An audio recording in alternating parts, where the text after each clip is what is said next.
A chilling echo of the Cold War.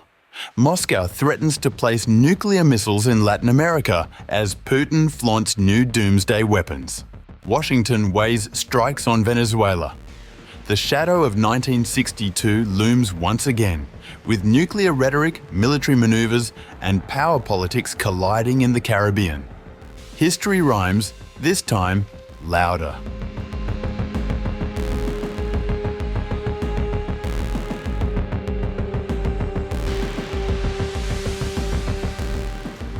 Russian officials are escalating nuclear threats toward the United States, even as Putin touts his newest arsenal.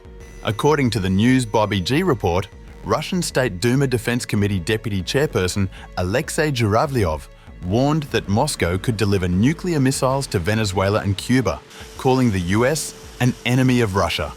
In his official Telegram channel, Alexei Zhuravlyov said, "The deployment of our missile systems with allies near the United States, in Venezuela or Cuba, is under consideration. This isn't for show, it's pressure on Washington. When we press their sensitive points, it works." Zhuravlyov tied the warning to Russia's new Vertex missile complex, stressing that Moscow has a full range of systems and that the West is alarmed even by the prospect of such transfers to the Western Hemisphere. The United States is not a friend or even a partner to us. It is an enemy, and in its fundamental documents, Russia is a strategic adversary. We conducted the Zapad 2025 exercises for them, demonstrating nuclear weapons, Burevestnik, airstrikes, but it's useless. It doesn't work.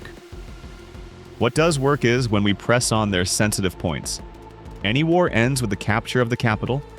We are afraid to escalate, but this light position of ours can actually lead to escalation, because they are not afraid even of nuclear war. If they are ready to fight Russia, then it will definitely be a nuclear war. We were dragged into this war, and today no one intends to let us out of it. Zhuravlyov added that Russia had been dragged into this war, and that if the US insists on confrontation, it will definitely be a nuclear war. The Institute for the Study of War confirmed that Russian lawmakers are indeed floating the idea of stationing nuclear-capable missiles in Venezuela and Cuba, a move explicitly designed to evoke Cold War fears just as Putin unveils new underwater and airborne nuclear systems. Russia's Ministry of Foreign Affairs in a statement on X said, "We support the leadership of Venezuela in defending its national sovereignty, taking into account the dynamics of the international and regional situation. We stand ready to respond appropriately to the requests of our partners in light of emerging threats." The statement echoed the Kremlin's broader messaging that Russia's global partnerships, especially in Latin America, are strategic levers to pressure Washington and reshape deterrence beyond Europe.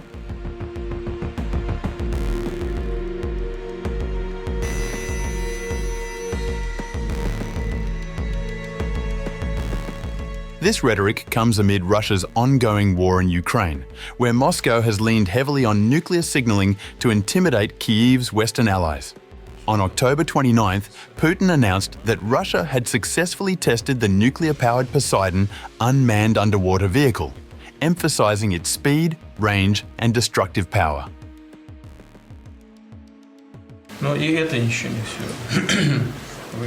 Yesterday, we conducted a test of another promising complex, the unmanned underwater vehicle Poseidon, also with a nuclear power unit on board.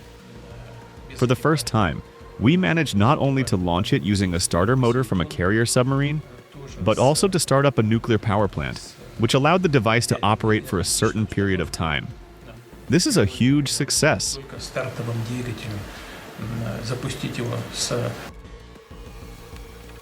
Putin claimed the device's power significantly exceeds that of even Russia's most advanced intercontinental missile, the Sarmat.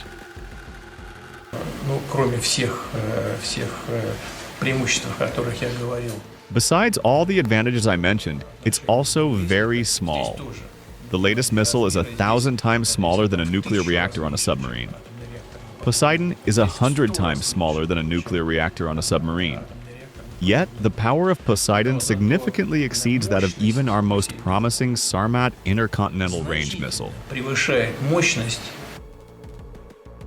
He also cited the nuclear-powered Burevestnik missile, noting that its radiation-shielded electronics were now being used in space programs, a point he framed as a breakthrough for both defense and science. We already use the radiation-protected electronics used in the Burevestnik missile in space programs. So this is a breakthrough not only in enhancing the country's defense capabilities, but also overall in science, in the national economy for the future. But that's not all. You should know this. According to ISW, Putin's announcements directly contradicted President Trump's October 27th call for Russia to focus on ending the war in Ukraine rather than testing missiles. Putin is detailing the alleged attributes of the weapons to add weight and urgency to his nuclear threats to enact concessions from the United States on Ukraine. The United States and its French and British NATO allies maintain robust nuclear triads to deter nuclear attack. The ISW assessed that Putin's nuclear posturing was less about technological triumph than psychological warfare designed to corner Washington into negotiation, just as the Soviet Union once did during the height of the Cold War.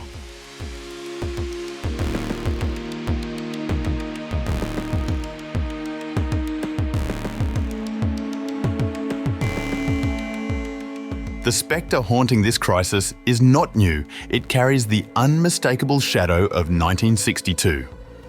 Then, as now, the world teetered on the edge of nuclear confrontation when the Soviet Union secretly deployed missiles to Cuba, just 90 miles off the American coast. President John F. Kennedy responded with a naval blockade and threats of military action, a showdown that brought the world within a heartbeat of nuclear war. But what history often forgets is how that crisis truly ended. Washington quietly agreed to withdraw its Jupiter missiles from Turkey, a concession to Moscow disguised as diplomacy. The US may have won the standoff in public perception, but it was the Soviet Union that secured a strategic compromise. Now, 6 decades later, Moscow appears intent on reviving that playbook. By floating the idea of nuclear deployments in Venezuela or Cuba, Russia is not simply bluffing. It's testing Washington's resolve, daring it to risk escalation once again. In a multipolar world fraught with new rivalries and fewer restraints, the ghosts of 1962 whisper a warning. History may not repeat itself, but it often rhymes, and this time, the nuclear standoff could unfold under far more unpredictable hands.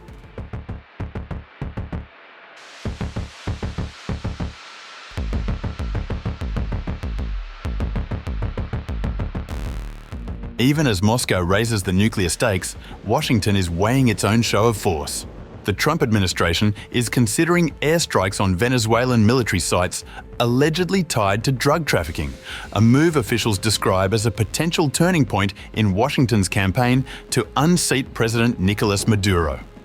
According to Bloomberg and Reuters, the Pentagon has identified Venezuelan ports, airstrips, and naval bases used for cocaine shipments. The strikes, if approved, would mark a major escalation from the maritime interdiction missions currently underway in the Caribbean and Eastern Pacific. White House spokesperson Anna Kelly said, President Trump has been clear in his message to Maduro: stop sending drugs and criminals to our country. The president is prepared to use every element of American power to stop drugs from flooding into our homeland. The US has already deployed the USS Gerald R. Ford carrier strike group and a fleet of destroyers armed with Tomahawk missiles to the Caribbean. B-52 and B-1 bombers have also been spotted probing Venezuelan air defenses, reportedly mapping S-300 and Igla-S systems supplied by Russia. US Secretary of State Marco Rubio framed the potential operation as part of a wider narco-terror campaign. You have a narco state in Venezuela run by a cartel. This is an operation against narco-terrorists, the Al-Qaeda of the Western Hemisphere, and they need to be dealt with. Analysts warn that the strategy carries high risks. Jeff Ramsey of the Atlantic Council cautioned that the strikes could backfire by uniting Venezuelans around Maduro. This is the US really putting to the test the claim that Maduro is weak, and the military will flip with just a gentle push. So far, we haven't seen any evidence of major defections in the country, but I think if the US carries out the military strikes on the Venezuelan armed forces, that equation might change. However, there's a chance that this leads to a rally around the flag effect. Former NATO Commander Admiral James Stavridis predicted Maduro might withstand initial strikes, but ultimately face growing internal pressure. If strikes on naval and air force targets don't force Maduro to resign, the next round could go after leadership targets. I think Maduro will tough it out, at least for one round. If strikes on naval and air force targets ashore don't force Maduro to resign, the next round of strikes could go after leadership targets. I think at that point, it is possible Maduro will fold his cards and go. That would be the best case outcome for the Trump administration. As US warships move into position, the message from Washington is unmistakable. Maduro's time may be running out, and this time, America's warning comes backed by firepower.